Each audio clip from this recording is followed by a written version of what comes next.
Let's all pray. Tayong lahat po ay manalangin. Holy and merciful our Heavenly Father, thank you so much. Banal at mahabagin naming Ama na nasa langit, maraming salamat po. You are a miserable sinner who had no choice but to go to eternal hell. Kami ay mga miserabling makasalanan na nakatakdang mapunta sa walang hanggang impyerno. By the way, the Lord shed your precious blood and died on the cross for us, forgiving our sins forever. Subalit dumanak ang mahalagang dugo ng Panginoon at namatay sa krus para sa amin na nagpatawad sa aming mga kasalanan magpakailanman. And the Lord saved us from eternal destruction. At iniligtas kami ng Panginoon mula sa walang hanggang pagkawasak. So we sincerely thank you so much for your grace and great love. Kaya taos puso kami nagpapasalamat sa iyong biyaya at dakilang pagmamahal. And now, we want to live a life that repays the grace of the Lord. At ngayon, nais po naming mamuhay ng isang buhay na nagsusukli sa biyaya ng Panginoon. So Lord, give strength and wisdom to us who are weak and foolish. Kaya Panginoon, bigyan mo po kami ng lakas at karunungan, kami na mahihina at mangmang. Especially in our family, there are still people who have not been saved. Lalo na po sa pamilya namin na mayroon pa rin mga hindi paligtas.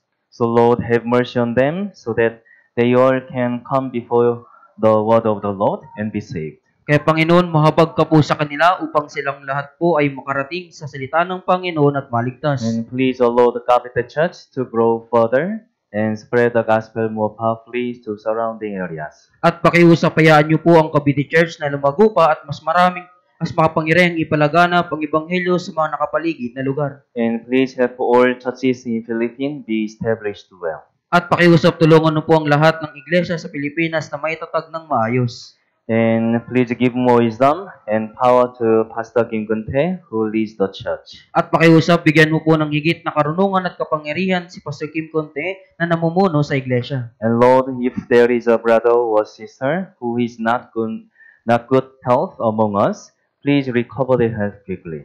At Panginoon, kung may kapatid sa amin na hindi maayos ang kalusugan, pakiusap, pagalagin mo po sila kaagad. And if there are any children of the Lord who are not with us at this time, please protect them whenever they are and allow them to be together next time. At kung mayroong mga anak ng Panginoon na hindi namin kasama sa oras na ito, pakiusap, protektahan mo po sila saan man sila naroroon at hayaan silang makasama namin sa susunod. Lord, we have gathered together for learning the word of the Lord. Panginoon, kami po ay nagtipon para sa pag-aaral ng salita ng So Panginoon. Lord, please touch our heart as we learn the words of the Lord. Kaya Panginoon, pakihusap, pipuin mo po yung aming mga puso habang natutunan namin ang mga salita ng Panginoon. So let us always obey the word of the Lord and live more powerfully for the Lord. Kaya't lagi na naming sundin ang salita ng Panginoon at mamuhay ng mas makapangyarihan para sa Panginoon. From the beginning of this time to the end, may the Holy Spirit be with us and help us. Mula sa simulahan ng oras na ito hanggang sa wakas, samahan nawa kami ng Espiritu Santo at tulungan kami. Idinatalangin po namin ito sa pangalan ng aming Panginoong Hesus Kristo. Amen. Amen. Okay, let's open our Bible. The Gospel of John, chapter 4. Buksan natin sa ating Biblia, Ebanghelyo ni Juan, Kapitulo 4.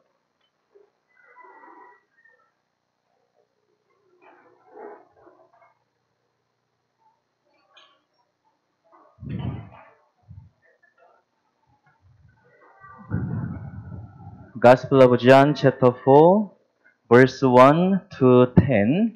Ebanghelyo ni Juan, chapter 4, verse 1 hanggang 10.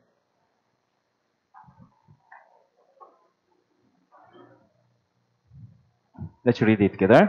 3, 2, 1. Nang malaman ni Jesus na nabalitaan ng mga Pariseo na siya ay gumagawa at nagbabautismo ng mas maraming alagad kaysa kay Juan, kahit hindi nagbabautismo si Jesus, kundi ang kanyang mga alagad, umalis siya sa Judea at muling bumalik sa Galilea.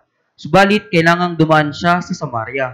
Sumapit siya sa isang lungsod ng Samaria na tinatawag na Sikar, malapit sa bahagi ng lupang ibinigay ni Jacob kay Jose na kanyang anak. Naroon ang balon ni Jacob. Nang pagod na si Jesus sa kanyang paglalakbay, naupo siya sa tabi ng balon. Noon ay malapit ng magtanghaling tapat. Dumating ang isang babaeng Samaritana upang umigib ng tubig. Sinabi sa kanya ni Jesus, "Bigyan mo ako ng inumin," sapagkat ang kanyang mga alagad ay pumunta sa lungsod upang bumili ng pagkain. Sinabi sa kanya ng babaeng Samaritana, "Paanong nangyari na ikaw na isang Hudyo ay humihingi ng maiinom sa akin na isang babaeng Samaritana, sapagkat hindi nakikisama ang mga Hudyo sa mga Samaritano?" Sumagot si Jesus, "Kung nalalaman mo ang kaloob ng Diyos at kung sino ang sa iyo'y nagsasabi, bigyan mo ako ng inumin, ikaw ay hihingi sa kanya at ikaw ay bibigyan niya ng tubig na buhay." There is a saying, to find out what kind of person he is, you just need to look at what one is thinking. May kasabihan po, para malaman kung anong klaseng tao siya, kailangan mong lang tingnan kung ano po yung iniisip niya. Because people act differently depending on what they think or have in their hearts. Dahil iba po yung kilos ng mga tao, depende sa kung ano ang iniisip o nasa puso nila. So in Proverbs chapter 23 verse 7, it is said that for as he think in his heart, so is he. Kaya po sinasabi sa Kawikaan 23 verse 7, sinasabi po, sapagkat kung ano ang iniisip niya sa loob niya, ay gayon siya. And in Matthew chapter 12 verse 34, Jesus said, "For out of the abundance of the heart, the mouth speaks." At sa Mateo chapter 12 verse 34, sinabi po ni Jesus, sapagkat sa kasaganaan ng puso ay nagsasalita ang bibig. The Lord commanded the saved children to show the light of the Lord as they live the life of saved person in this world. Iniutos ng Panginoon sa mga naligtas na anak na ipakita ang liwanag ng Panginoon habang sila po'y namumuhay sa buhay ng isang taong naligtas sa mundong ito. Because it is the Lord's command, it is deserved and very important for us to live such a life. Dahil ito po ay utos ng Panginoon, nararapat at napakalaga para sa atin na mamuhay ng ganito. And when you need to live such a life is to have the heart of the Lord. At ang kailangan mo para mamuhay sa ganyang pamumuhay ay magkaroon ng puso ng Panginoon. Because people put what they have in their heart into action. Dahil ginagawa ng mga tao kung ano ang meron sila sa kanilang mga puso. The Apostle Paul was one of the greatest men in history of Christianity who lived devotedly to the gospel and the church. Si Apostol Pablo po ay isa sa mga pinakadakilang tao sa kasaysayan ng Kristyanismo na namuhay ng buong katapatan sa Ebanghelyo at sa Iglesia. Then, how could he have lived such a life? Kung gayon, paano kaya siya namuhay ng ganoon? He was able to live such a life because he had the heart of the Lord. Nagawa niya pong mamuhay ng ganoong buhay dahil nasa puso niya ang Panginoon. So he said in Philippians chapter 1 verse 8, "I long for you all with the affection of Jesus Christ." Kaya't sinabi niya sa Filipos chapter 1 verse 8, kung gaano ang pananabik ko sa inyong lahat sa pagmamahal ni Kristo Jesus. And in 1 Corinthians chapter 2 verse 16, he said, "We have the mind of Christ." At sa unang Korinto chapter 2 verse 16, sinabi niya din po, subalit nasa amin ang pag-iisip ni Kristo. Because Paul had the heart of the Lord, he was able to live a life that resembled the Lord. Dahil si Pablo po ay may puso ng Panginoon, nagawa niyang mamuhay na katulad sa Panginoon. All of us, saved God's children, must have the heart of the Lord in order to live such a life. Lahat tayo po ay naligtas na mga anak ng Diyos ay dapat magkaroon ng puso ng Panginoon upang mamuhay ng ganoong buhay. It can be said that it is very important for us to look at the heart of the Lord and what His life was like. At masabing napakalagang tingnan natin yung puso ng Panginoon at kung ano yung kanyang buhay.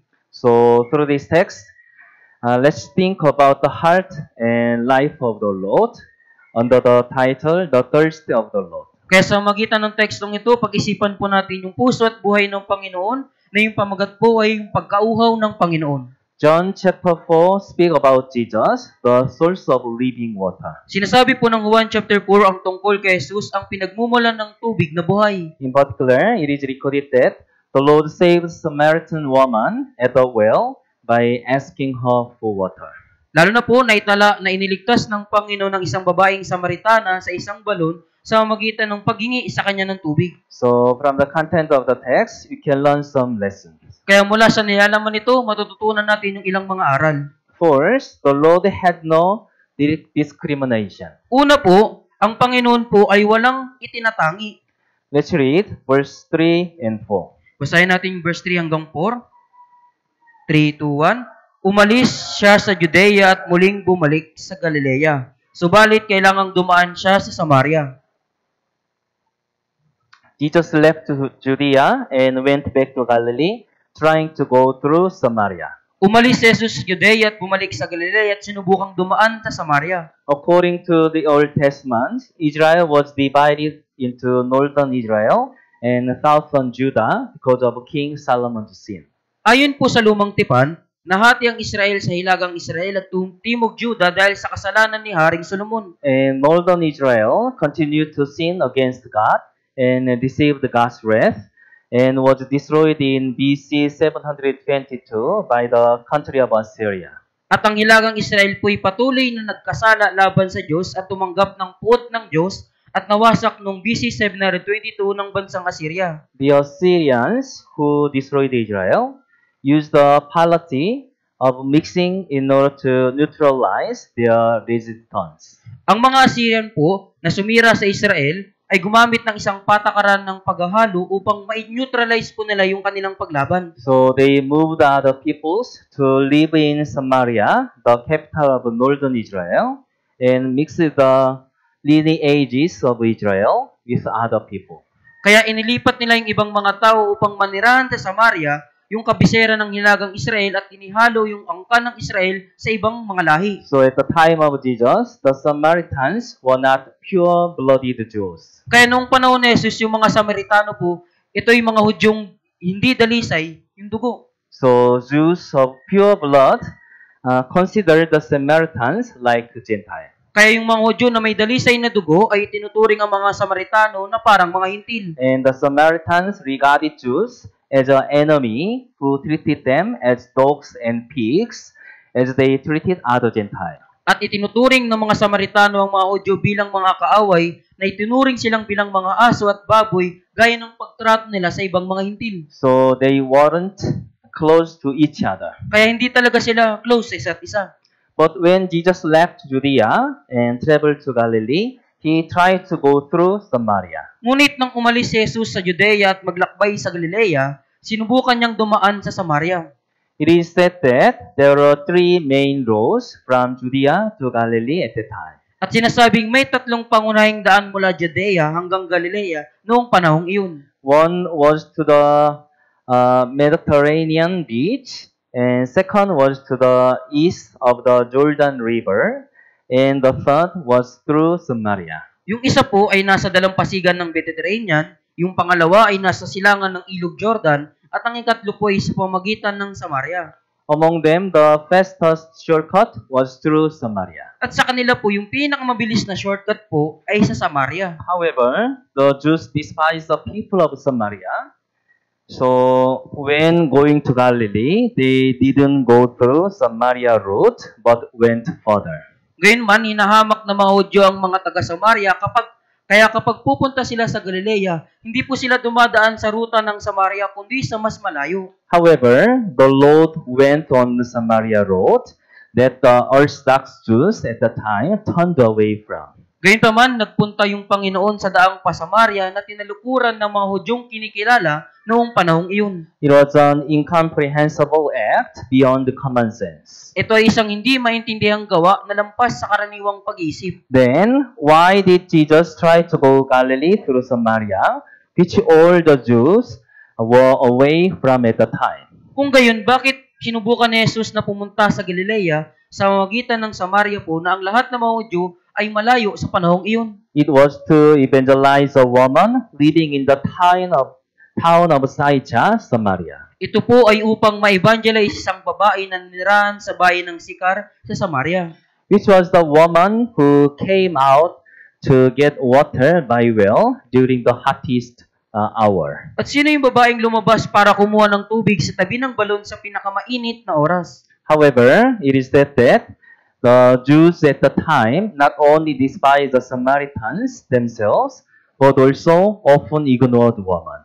Gayunpaman, sinasabing ang mga Hudyo sa nung panahong iyon ay hindi lamang hinahamak yung mga Samaritano mismo, kundi madalas ding hindi nila pinapansin yung mga kababaihan. That's why the Jews at the time were said to be embarrassed to talk with their wives in place where there are many people, so they didn't talk each other. Kaya nga po sinasabi na ang mga Hudyo noon ay nahihiya makipag-usap sa kanilang mga asawa sa mga lugar na maraming tao, kaya hindi po sila nakikipag-usap. Moreover, the woman Jesus met at the well was a woman with many problems. At higit pa, yung babaeng nakilala ni Jesus sa balon ay isang babaeng may maraming problema. So she was a woman who was living with her sixth husband, morally and religiously, who had a terrible life. Kaya siya ay isang babae na nakatira kasama ang kanyang ika-anim na asawa na nagkaroon ng isang kakilakilabot na buhay. Verse 18. Sa verse 18 po, Let's read it together. basahin natin, 3, 2, 1. Sapagkat nagkaroon ka ng 5 asawa at ang kinakasama mo ngayon ay hindi mo asawa. Totoo ang sinabi mong ito. However, the Lord tried to evangelize such a Samaritan woman. Gayunpaman, sinubukan ng Panginoon na bahagian ng Ebanghelyo ang gayong babaeng Samaritana. When you look at this scene, we can see who the Lord is. Kaya kung titingnan po natin yung tagpong ito, makikita natin kung sino ang Panginoon. The Lord is not the one who sees a person's appearance and minding.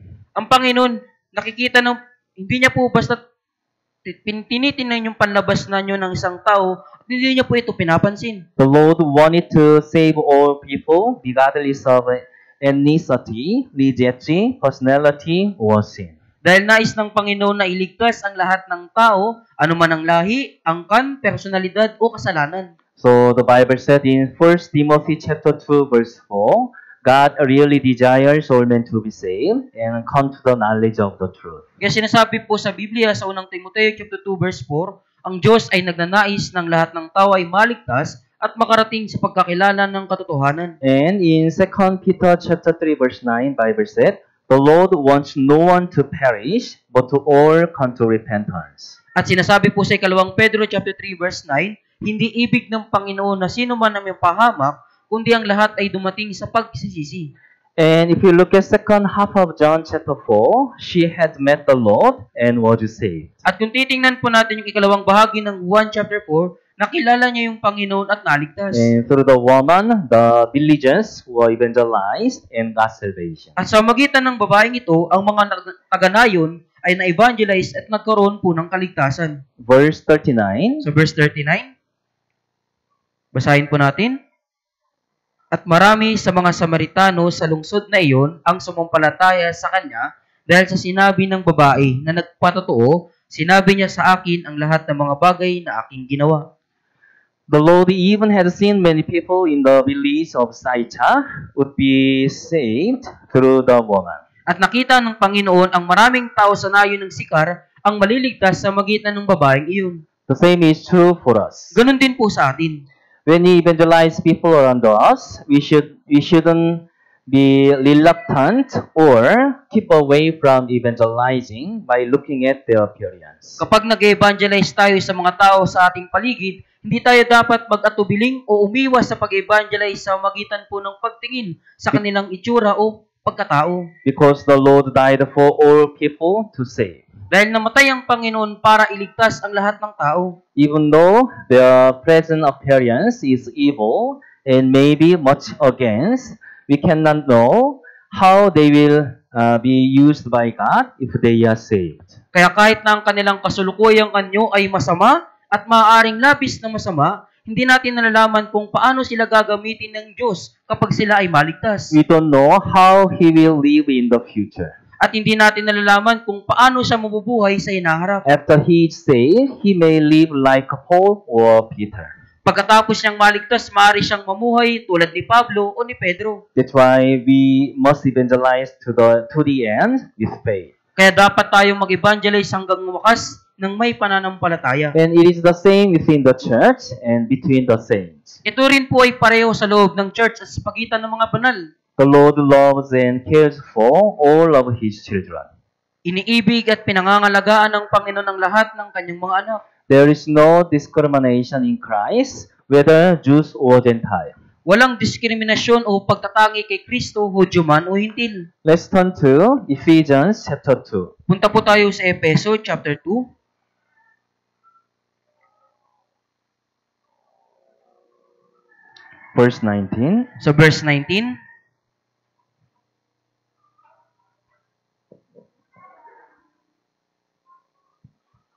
Efeso chapter 2 verse 19. Basahin po natin. Kaya nga, hindi na kayo mga dayuhan at banyaga, kundi kayo mga kapwa mamamayan ng mga banal at mga kaanib ng sambahayan ng Diyos.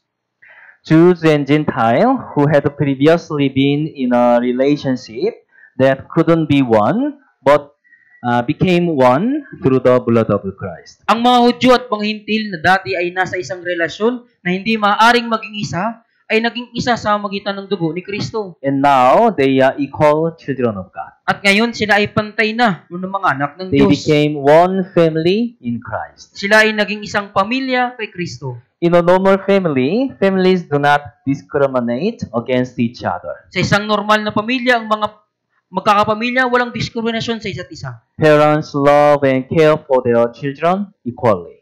Ang mga magulang pantay na nagmamahal at nagmamalasakit sa kanilang mga anak. On the contrary, the weaker the child, the more love and care parents are to help. At sa kabaligtaran, kapag mas mahina yung bata, mas maraming pagmamahal at pangangalaga yung dapat ibigay ng mga magulang. But what a pain it would be for parents if siblings quarrel, discriminate, and ignore each other. Pero anong sakit po para sa mga magulang kung ang magkakapatid ay nag-aaway, may pagtatangi, at hindi nagpapansinan? That's why there shouldn't be discrimination in the church for both rich and poor, the learned and those who without learning, great and small. Kaya nga dapat hindi magkaroon ng diskriminasyon sa church para sa kapwa mayaman at mahirap, sa mga nakapag-aral at sa mga hindi nakapag-aral, malaki at maliit. Rather, the Lord said in Matthew chapter 25 that he did to one of the least of these my brethren was what he did to me. Bagkus sinabi po ng Panginoon sa Mateo chapter 25 na kung anong ginawa mo sa isa sa pinakamaliit sa aking mga kapatid na ito, ay gayon din ang ginagawa niya sa akin. Also, the Lord tells us that what we did to do one of the least, we didn't do to him. Gayon din, sinasabi sa atin ng Panginoon na kung ano ang hindi natin ginagawa sa isa sa pinakamaliit na ito, hindi rin natin ginagawa sa Kanya. That's why we must act as good as treating the Lord to everyone in the church. Kaya nga po dapat tayong kumilos ng kasing husay ng pakikitungo sa Panginoon sa lahat ng nasa church. That's what all of us Christians deserve. At yan po yung nararapat sa ating lahat ng mga Kristiyano. And second, although the Lord was tired, He finished His mission. At ikalawa, kahit pagod na ang Panginoon, tinapos niya po yung kanyang misyon. Let's go back to Gospel of Juan, chapter 4. Balikan po natin Ebanghelyo ni Juan, chapter 4. Verse 6. Sa verse 6.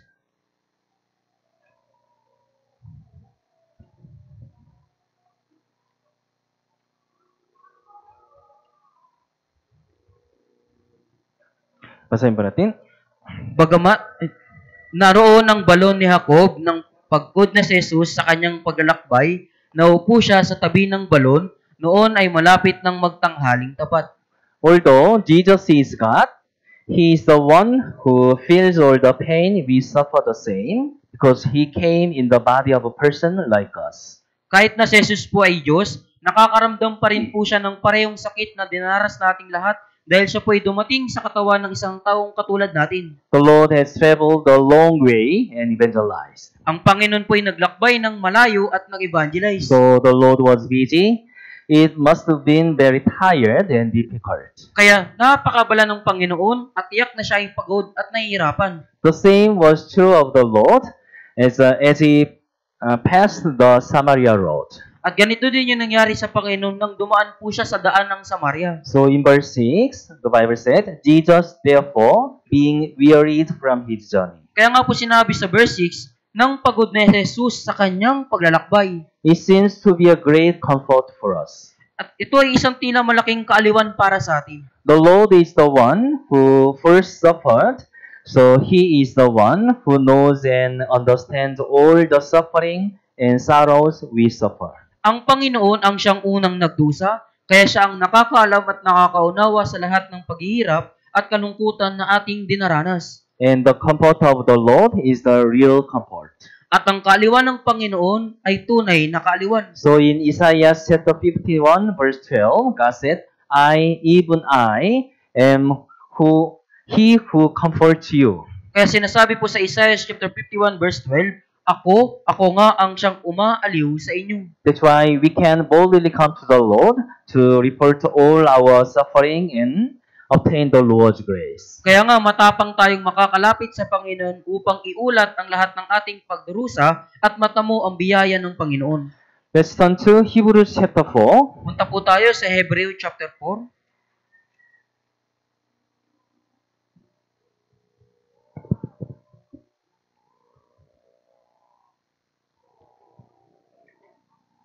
Hebrews chapter 4, verse 15 to 16. Hebreo chapter 4 verse 15 hanggang 16.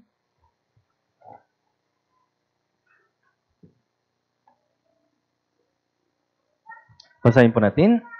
Sapagkat tayo'y mayroong isang pinakapunong pari na marunong makiramay sa ating mga kahinaan, isa na tinukso sa lahat ng mga paraan, gaya rin naman natin, gayon may walang kasalanan. Kaya't lumapit tayong may katapangan sa trono ng biyaya upang tayo'y tumanggap ng awa at makatagpo ng biyaya na makakatulong sa panahon ng pangangailangan.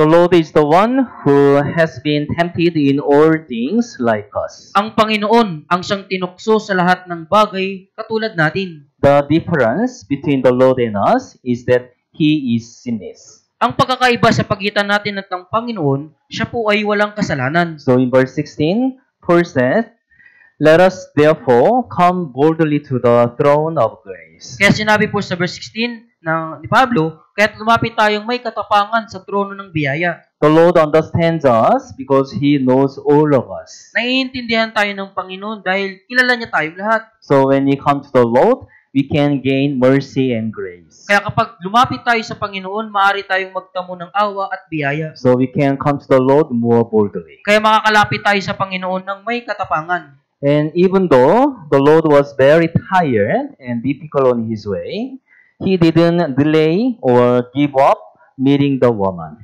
At kahit na ang Panginoon po'y pagod at nahihirapan sa kanyang paglalakbay, hindi po siya nagpaliban o sumuko sa pakikipagkita sa babae. It is because saving people is the mission that the Lord received from God and must accomplish. Sapagkat ang pagliligtas sa mga tao ay ang misyon na tinanggap ng Panginoon mula sa Diyos at dapat na isakatuparan. A person needs rest all the time, but in some cases, there is a time that we cannot take a break because it's so urgent and important. Ang isang tao po ay nangangailangan ng pahinga. Ngunit sa ilang mga kaso po, may pagkakataon na hindi tayo maaaring magpahinga dahil ito ay kinakailangan at mahalaga. It is very important and urgent to save souls who are destined to go to eternal hell for their sins. Napakahalaga at kinakailangang iligtas ang mga kaluluwang nakatakdang mapunta sa walang hanggang impyerno dahil po sa kanilang mga kasalanan. Because the Lord had received such an important mission to deliver precious soul, He went diligently to evangelize, and although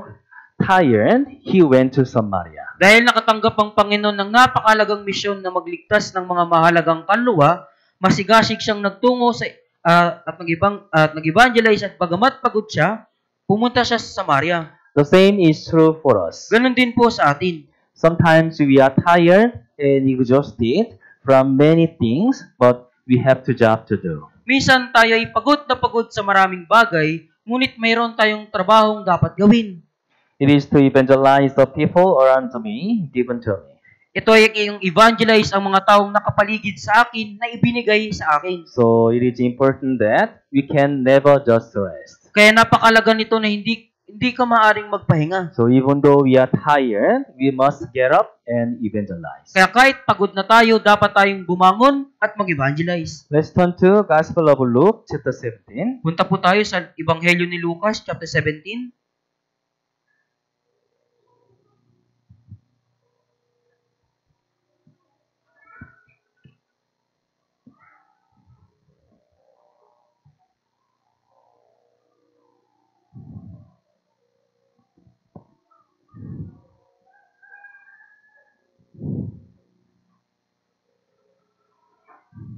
Gospel of Luke, chapter 17. Ebanghelyo ni Lucas, chapter 17.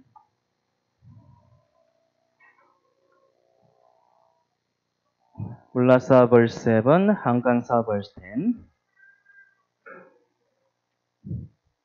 Let's read it together. Sino sa inyo na mayroong aliping nag-aararo o nag-aalagan ng mga tupa ang magsasabi sa kanya pagkagaling sa bukid, pumarito ka agad at maupo sa hapag ng pagkain. Sa halip ay hindi ba niya sasabihin sa kanya, ipaganda mo ako ng hapunan, magbigtis ka, paglingkuran mo ako, hanggang sa ako'y makakain at makainom.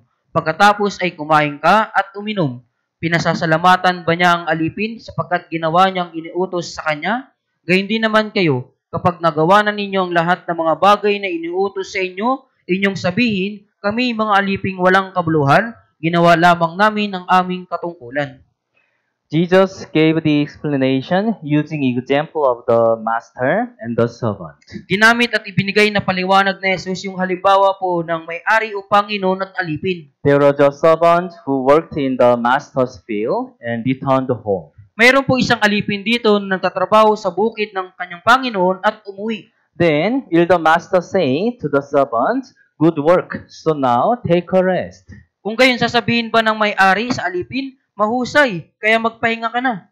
The master wouldn't, right? Hindi po yan sasabihin ng may-ari. Since there is still work left in the house, the master will tell the servant to finish it. Dahil may natitira pang trabaho sa bahay, sasabihin ng may-ari sa alipin na tapusin ito. And when the servant has finished that work, the master will then tell the servant, "Go eat and take a rest." At kapag natapos na ng alipin ang gawaing iyon, sasabihin ng Panginoon sa alipin, humayo ka, kumain at magpahinga. And the master does not give to him special rewards for doing everything the master ordered. At ang may-ari, hindi po siya magbibigay ng mga espesyal na gantimpala para sa paggawa ng lahat ng inuutos sa alipin. It is because he asked for the servant something for granted as the master. Dahil hiniling niya sa alipin ang isang bagay na ipinagkaloob bilang Panginoon. And the servant also does not ask for anything from his master, At yung alipin na hindi rin humingi ng anuman sa kanyang Panginoon. because doing so is a natural thing as a slave. Dahil yung paggawa nito ay isang likas na bagay bilang isang alipin. That is our relationship with the Lord. Ganyan din po yung ating relasyon sa Panginoon. Even if we are tired, it is natural, not too special, to do the Lord's work. Bagamat napapagod tayo, natural po at hindi espesyal na gawin ang gawain ng Panginoon. Because we are servants of the Lord. Dahil tayo po yung mga alipin o lingkod ng Panginoon. But here, we will think about one more thing. Pero dito, pag-isipan natin ang isa pang bagay. What is the more important thing between working in the master's field and serving the master at home? Ano po ang mas malagang bagay sa pagitan ng pagtatrabaho sa bukid ng may-ari at paglilingkod sa bahay ng may-ari? It can be said that it is more important to serve the master directly in the master's house. Masasabing mas mahalaga po yung direktang pagsilbihan yung may-ari sa bahay ng may-ari. Because the master is more important than the master's work. Dahil mas mahalaga yung may-ari kaysa sa trabaho ng may-ari. So the Lord is telling us to live with such a servant-like heart. Kaya sinasabi sa atin ng Panginoon na mamuhay tayo ng tulad sa puso ng alipin. Here is what it means to work in the field and to serve the master at home. Dito po, ano po yung ibig sabihin ng pagtatrabaho sa bukid at yung pagsilbihan yung may-ari sa bahay? I think we can think of it in two ways. Sa tingin ko po, maaari nating isipin ito sa dalawang paraan. If working in a master's field is a service we do with our body, serving the master in his house can be said to be serving the Lord with our heart. Kung ang pagtatrabaho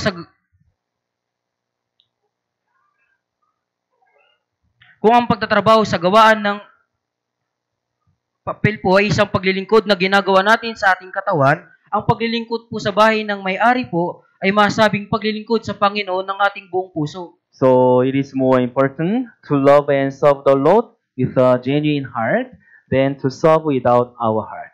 Kaya mas mahalagang mahalin at paglingkuran ng Panginoon ng may tunay na puso kaysa maglingkod ng wala sa ating puso. Isn't it a serious problem if a wife is so good at the housework but she doesn't love her husband? Hindi ba't isang mabigat na problema kung ang iyong asawa ay napakagaling sa gawaing bahay, ngunit hindi niya mahal yung kanyang asawa? So we can say that it is more important for us to love the Lord first with our heart. Kaya masabi po na mas mahalaga na mahalin muna natin ang Panginoon ng buong puso.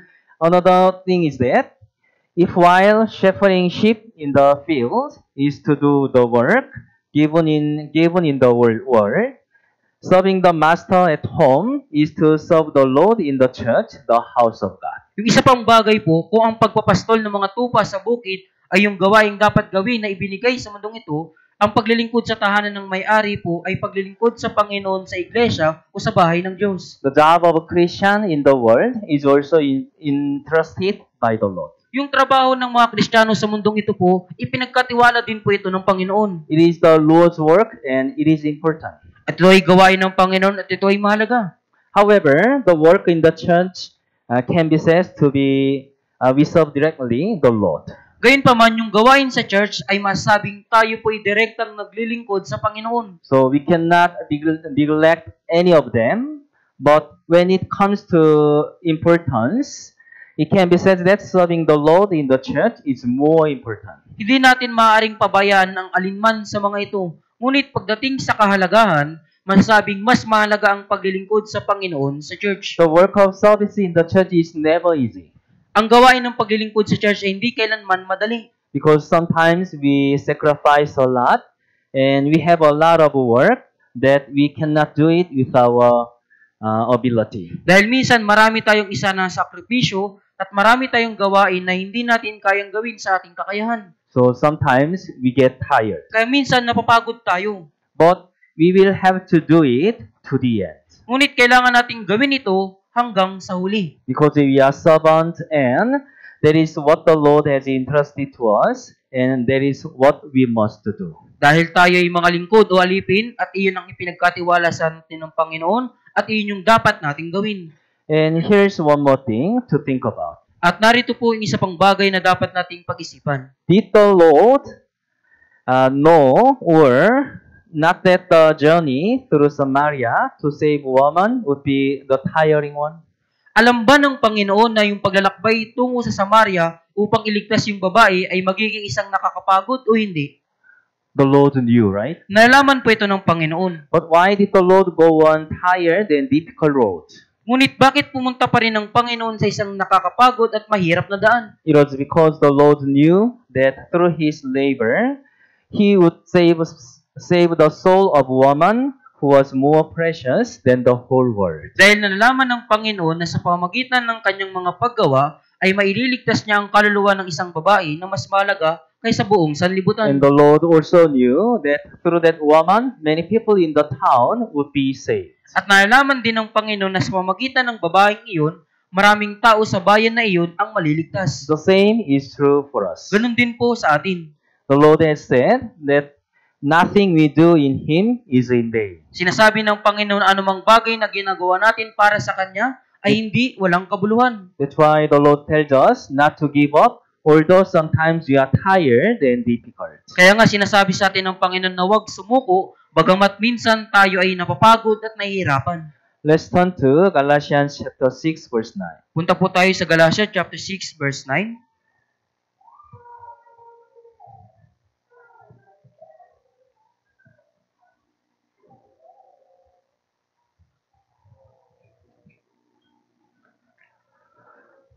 Galatia chapter 6 verse 9.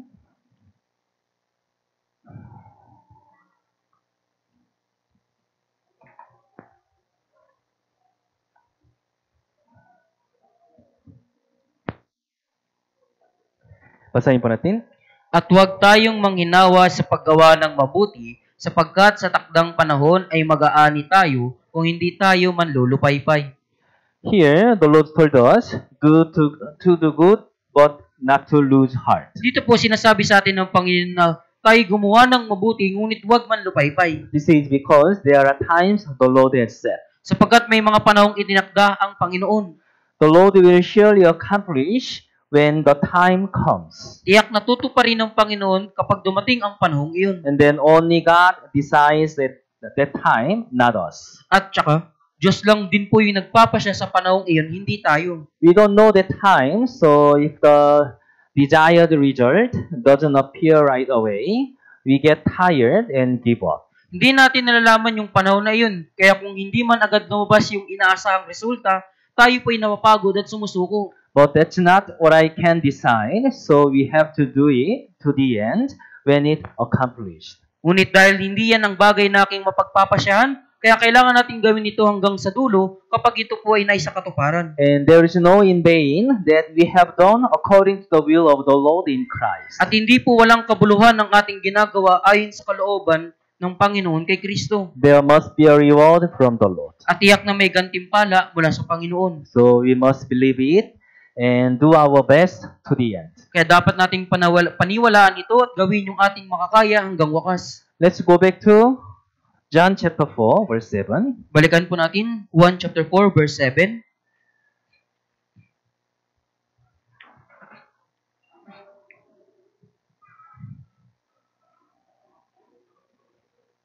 John chapter 4, verse 7. Basahin po natin. Dumating ang isang babaeng Samaritana upang umigib ng tubig. Sinabi sa kanya ni Jesus, bigyan mo ako ng inumin. The Lord asked the Samaritan woman at the well for water. Humingi ng tubig ang Panginoon sa isang babaeng Samaritana mula sa balon. But the woman coldly refused. Ngunit tumanggi po yung babae. But the Lord knew from the beginning that the woman would refuse. Ngunit nalalaman ng Panginoon na sa simula pa lamang, natatanggi po yung babae. And even if we read to the end of chapter 4, there is no saying that the Lord drank water. At kahit nabasahin po natin hanggang sa katapusan ng chapter 4, walang sinasabi po dito na yung Panginoon po ay uminom ng tubig. This scene is like any request that God requires of all of us. At yung eksenang ito po ay katulad ng anumang kahilingan ng Diyos sa ating lahat. That is the law, and the law is a requirement of God. Iyan ang kautusan at ang kautusan yung hinihiling ng Diyos. It is to love God and love your neighbors. Ito ay ang ibigin ng Diyos at ang iyong kapwa. But we, who have sinful nature, cannot fulfill the demands of God. Ngunit tayo na may mga likas na pagkamakasalanan ay hindi po makakatupad sa mga hinihiling ng Diyos. Rather, just as the Samaritan woman rejected and opposed the Lord's request, all human rejected that requirement of God. Sa halip kung paanong tinanggihan ito at sinalungat ng babaeng Samaritana yung kahilingan ng Panginoon, tinanggihan ng lahat ng tao ang kahilingang iyon ng Diyos. However, the Lord knew that woman would do it from the beginning. Ngunit nalalaman ng Panginoon na gagawin ito ng babaeng iyon sa simula pa lang. So the Lord didn't rebuke her and spoke in a soft voice. Kaya't hindi siya sinaway ng Panginoon at nagsalita siya sa mahinahong boses. Verse 10. Sa verse 10 po, Let's read it together. 3, 2, 1. Sumagot si Jesus, kung nalalaman mo ang kaloob ng Diyos at kung sino ang sa iyo ay nagsasabi, bigyan mo ako ng inumin, ikaw ay hihingi sa kanya at ikaw ay bibigyan niya ng tubig na buhay. The Lord came with the gift of God. Dumating ang Panginoon na may kaloob ng Diyos. It is the eternal life that God gives through Jesus Christ, His only begotten Son. Ito po yung buhay na walang hanggan na ibinigay ng Diyos sa magitan ni Jesucristo at ng kanyang bugtong na anak. When a person has eternal life, he is given to the satisfaction and happiness and never thirst again. Kapag ang isang tao po ay may buhay na walang hanggan na, siya ay binigyan ng tunay na kasiyahan at kaligayahan at hindi na siya muling mauuhaw. Verse 13 to 14. Verse 13 to 14 po. Basahin natin. Sumagot si Jesus sa kanya, ang bawat umiinom ng tubig na ito ay muling mauuhaw. Subalit ang sinumang umiinom ng tubig na aking ibibigay, hindi na mauuhaw magpakailanman. Ang tubig na aking ibibigay sa kanya ay magiging isang bukal ng tubig tungo sa buhay na walang hanggan. We have received the eternal life that the Lord gives us free of charge. Natanggap natin ang buhay na walang hanggan na ibinigay sa atin ng Panginoon nang walang bayad. We didn't receive it for doing anything, nor did we receive it when we were righteous and holy. Hindi natin ito tinanggap sa paggawa ng anuman, ni hindi natin ito tinanggap nung tayo po'y matuwid at banal. Rather, Bible says like this. Sa halip, sinasabi po ng Biblia yung ganito. When you are weak, when you become sinner, when you become enemy with God, we receive the gift of God freely. Nung tayo ay mahina pa, nung tayo ay naging makasalanan pa, nung tayo ay naging mga kaaway ng Diyos, tinanggap natin ng walang bayad ang kaloob ng Diyos. It is so great and amazing grace. Ito po ay napakadakila at kamangha-manghang biyaya. So we are compelled to give thanks and praise to the Lord and live for the Lord with a heart that repays the grace. Kaya naman nahihimok tayong magpasalamat at magpuri sa Panginoon at mamuhay para sa Panginoon na may pusong nagsusukli sa biyaya. So if we must do anything we can do for the Lord. Kaya dapat natin gawin ang lahat ng ating magagawa para sa Panginoon. That is the Christian life. At yan po yung Kristiyanong pamumuhay. However, the Lord asked the woman for water because the Lord was thirst, but nowhere in the chapter 4 says that the Lord drank water. Gayunpaman, ang Panginoon po ay humingi ng tubig sa babaeng Samaritana dahil ang Panginoon po ay nauuhaw. Ngunit wala kahit saan sa chapter 4 na nagsasabi na yung Panginoon po ay uminom ng tubig. The Lord had a physical thirst, but more than that, seeing a sinful Samaritan woman felt more spiritually thirst. Ang Panginoon ay nagkaroon ng physical na pagkauhaw, ngunit higit pa riyan, ang makitang isang makasalanang babaeng Samaritana ay mas nakadama po siya ng higit na spiritual na pagkauhaw. That was the thirst.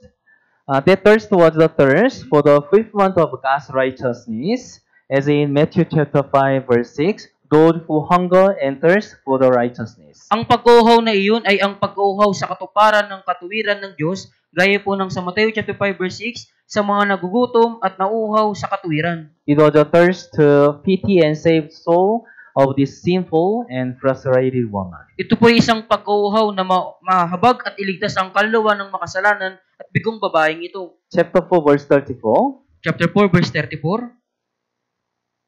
Basahin po natin. Sinabi sa kanila ni Jesus, ang pagkain ko ay ang gawin ang kalooban ng nagsugo sa akin at tapusin ang kanyang gawain. The food of the Lord is to fulfill the will of the Heavenly Father. Yung pagkain ng Panginoon po ay ang tuparin ang kalooban ng Ama sa langit.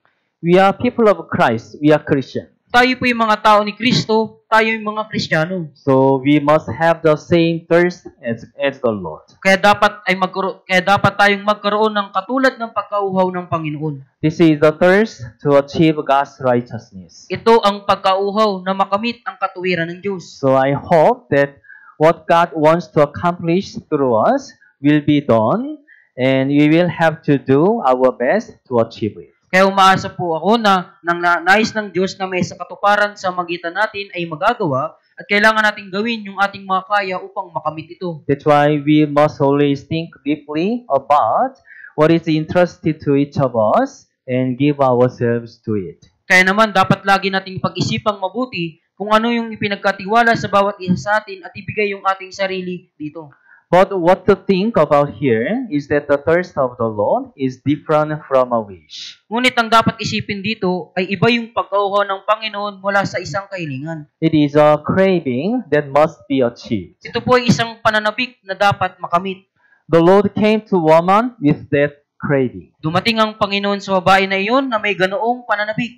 And the Lord is still looking for someone who has that craving, and He works through such a person. At ang Panginoon ay naghahanap pa rin ng isang taong may ganoong pananabik at gumagawa siya sa magitan ng gayong tao. In Luke chapter 18, there is a widow who suffered an unfair. Sa Lucas chapter 18 po, meron po isang balo na nagdusa ng hindi makatarungan. She went to the unrighteous judge every day to resolve the grudge. Araw-araw siyang pumupunta sa hindi matuwid na hukom upang bigyan siya ng katarungan. And she went until he heard her request. At pabalik-balik po siya hanggang marinig niya ang kanyang kahilingan. She didn't visit him with hope, but with craving. Hindi niya po ito pinupuntahan ng may pag-asa, kundi ng may pananabik. And also, in Matthew chapter 15, there is a story of a Gentile woman. At gayon din po sa Matthew chapter 15, mayroon pong isang kwento ng isang babaeng hintil. Her child was haunted. Ang kanyang anak po'y pinahihirapan ng demonyo. So she came to Jesus and asked him to cast out demons that were in her child. Kaya't lumapit siya kay Jesus at iniling sa kanya na palayasin ng demonyong nasa kanyang anak. But Jesus said to her, "It is not good to take the children's bread and throw it to the little dogs." Ngunit sinabi ni Jesus sa kanya, hindi mabuti na kunin ang tinapay ng mga anak at itapon ito sa mga aso. It means Jesus treated her like a dog. Ibig sabihin, tinrato siya ni Jesus, tinuring siya ni Jesus na parang aso. But then she said to Jesus, "Yes, Lord, yet even the little dogs eat the crumbs which fall from their master's table." Ngunit pagkatapos ay sinabi niya kay Jesus, Oo, Panginoon, subalit maging ang mga aso ay kumakain ng mga mumo na nalaglag mula sa hapag ng kanilang mga Panginoon. What this means is that she is willing to be treated like a dog if the ghost comes out from her child and her child can be healed. So please show mercy to her daughter. Ibig sabihin nito ay handa siyang ituring na parang aso kung ang demonyo na ay lumabas sa kanyang anak at gumaling ang kanyang anak. Kaya't sinabi niya, mahabag ka sa aking anak. As a mother, she couldn't see her children haunted and dying. Kaya bilang isang ina, hindi niya matitiis na makita ang kanyang anak ay pinahihirapan ng demonyo at namamatay. So she didn't care how she was treated by the Lord. Kaya wala po siyang pakialam kung paano siya tratuhin ng Panginoon. It is more important for a mother for her child to be healed. At mas malaga para sa ina nang gumaling yung kanyang anak. So she clung to the Lord like that. Kaya siya ay kumapit sa Panginoon ng katulad nun. It is the craving. Ito po yung pananabik. The Lord saw that and healed the woman's child. At nakita yun ng Panginoon at pinagaling ang anak ng babae. And also, in Genesis chapter 32, there is a story of Jacob wrestling with an angel of God. At gayon din po sa Genesis chapter 32, mayroon pong isang kwento tungkol sa pakipagbuno ni Jacob sa isang anghel ng Diyos. Jacob should now meet his brother Esau the next day. At dapat natagpuin ni Jacob yung kanyang kapatid na sa Esau sa kinabukasan. However, Esau was on the way to bring his soldier to kill Jacob. Gayunpaman si Esau po ay nasa daan na dala-dala ang kanyang kawal upang patayin si Jacob. So Jacob needed the Lord's help so much. Kaya labis na kinakailangan ni Jacob ang tulong ng Panginoon. So he wrestled with an angel all night and didn't let go him. Kaya buong gabi siyang nakipagbuno sa anghel at hindi niya po ito binitawan. Then angel said, "Now let me go for the day breaks." Pagkatapos sinabi ng anghel, bitawan mo ako sapagkat nagbubukang liwayway na. But still Jacob does not let him go. Gayunpaman, hindi po siya binitawan ni Jacob. He said, "I will not let you go unless you bless me." Hindi kita bibitawan malibang ako'y mabasbasan mo. At the time, the angel changed Jacob's name to Israel, saying, "You have struggled with God and with men, and have prevailed." At nang oras na yun, pinalitan ng anghel yung pangalan ni Jacob na Israel, na nagsasabi, ikaw ay nakipaglaban sa Diyos at sa mga tao at ikaw ay nagtagumpay. He was not an angel, but God. Hindi lamang siya anghel, kundi ang Diyos mismo. And God gave the grace to Jacob so that his brother was relieved of his anger and met him. At binasbasan ng Diyos si Jacob upang mapawi ang galit ng kanyang kapatid at siya po ay tagpuin. At the time, God broke the socket of Jacob's hip, which means that Jacob completely submits himself to God's will. Nang panahong iyon, binali ng Diyos yung kasukasuan ng hita ni Jacob na nangangahulugan ng ganap na isinusuko ni Jacob ang kanyang sarili sa kalooban ng Diyos. Jacob longed for God's grace. At nananabik si Jacob sa biyaya ng Diyos. And let's look at another example. At tingnan pa natin isa pa pong halimbawa. Let's turn to Romans chapter 9. Punta po tayo sa Roma chapter 9.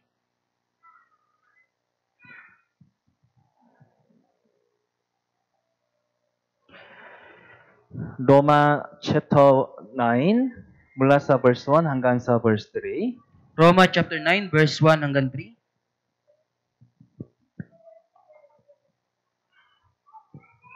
Basahin po natin.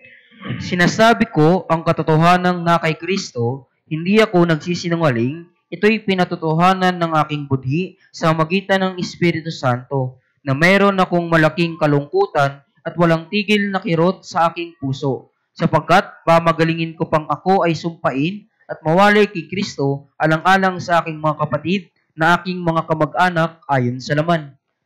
In this passage, the apostle says that he has greatly anxiety and pain. Sa talatang ito, sinabi ng Apostol Pablo na siya po ay merong malaking kalungkutan at walang tigil na kirot. It was that his people, the Jews, and brothers were saved. Ito ay upang ang kanyang bayan ang mga Hudyo at ang mga kapatid ay maligtas. They reject Jesus with wrong knowledge and are on the way to destruction. Tinanggihan nila si Jesus na mayroong maling kaalaman at patungo sila sa pagkawasak.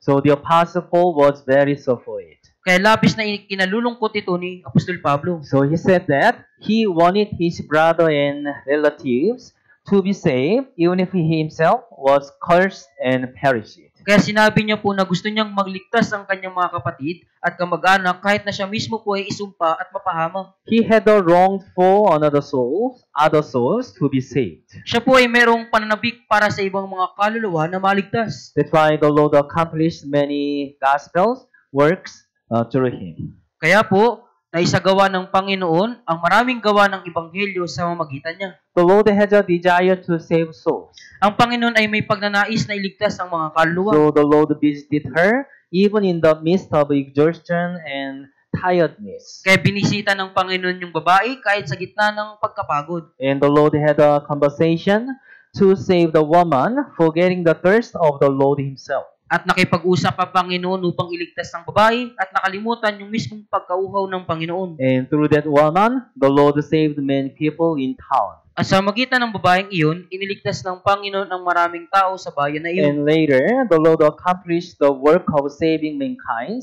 from sin by dying on the cross. At kalaunan, naisagawa ng Panginoon ang gawain ng pagliligtas sa sangkatauhan mula sa kasalanan sa magitan ng kamatayan sa So we krus. must learn the Lord's craving. Kaya dapat nating matutunan yung pananabik ng Panginoon. And we must live with that Lord's craving in our hearts. At dapat tayong mamuhay kasama ang pananabik ng Panginoon sa ating mga puso. Then the Lord will work more through us. Kung gayon, ang Panginoon ay higit na gagawa sa pamagitan natin. Especially we are living at the end of ages, right? Lalo na po, nabubuhay po tayo sa katapusan ng panahon. Tama po ba? So we have no much opportunity to evangelize others. Kaya wala na po tayong pagkakataon pa na may evangelize ang iba. So whenever we have chance, with the heart of the Lord, we have to evangelize others. Kaya sa tuwing tayo po may pagkakataong mag-evangelize sa puso ng Panginoon, ay mag-evangelize po tayo. So in our time, we have to evangelize other many, and we have to meet the Lord, right? Sa ating panahon, kailangan nating i-evangelize ang maraming mga kaluluwa at lubungin ng Panginoon. So through our Cavite Church, brother and sister, I hope many people can be saved. Kaya sa magitan po ng ating Cavite Church, brother and sisters, sumasa po ako na marami po ang maliligtas. Okay, let's all pray. Kaya tayong lahat po ay manalangin. Thank you, Heavenly Father, for loving us and saving our souls. Salamat po, Ama naming nasa langit, sa pagliligtas mo sa amin. Today, we gather together and learn about the Lord's thirst. Ngayon po ay nagtipon kami ng sama-sama na natutunan ng tungkol sa pagkauhaw ng Panginoon. The Lord loved everyone without discrimination. Inibig ng Panginoon ng lahat ng walang itinatangi. And the Lord went to seek out for a sinner, even though He was tired, to save them. At ang Panginoon ay humayo upang hanapin ang mga duka ng mga makasalanan kahit na siya ay pagod upang iligtas sila. Help us to have a heart of yearning for soul as you do. Tulungan mo po kaming magkaroon ng pusong nananabik sa mga kaluluwa gaya ng ginawa mo po. And please help us to do our best to spread the gospel of the Lord and save people. At pakiusap, tulungan mo po kaming gawin ang aming makakaya upang ipalaganap ang ebanghelyo ng Panginoon at iligtas ang mga tao. So please help all our family and relatives to be saved. Kaya't pakiusap, tulungan mo po ang aming lahat ng kapamilya at kamag-anak na maligtas. And Lord, help us to always live faithfully before God. At Panginoon, tulungan mo din po kaming laging mamuhay ng tapat sa harapan ng Diyos. And Lord, help our faith to grow day by day, and our church to grow day by day. At Panginoon, tulungan mo po ang aming pananampalataya na lumago sa araw-araw at ang aming church ay lumago sa araw-araw. And Lord, help us not to be shaken in our life of following you. At Panginoon, tulungan mo po kaming hindi matitinag sa aming buhay sa pagsunod sa iyo. And if there is brother or sister who is not in good health among us, please recover their health quickly. At kung may mga kapatid sa amin na hindi maayos ang kalusugan, pakiusap, pagalingin mo po agad ang kanilang karamdaman. Lord, guide us so that when you stand before you, we can stand without shame. Panginoon, patnubayan mo po kami upang kapag kaming lahat ay tumayo sa iyong harapan, ay makatayo kaming walang kahihiyan. In the name of Jesus who loved us, we pray. Idinadalangin po namin ito sa pangalan ni Jesus na sa amin ay nagmahal. Amen. Amen.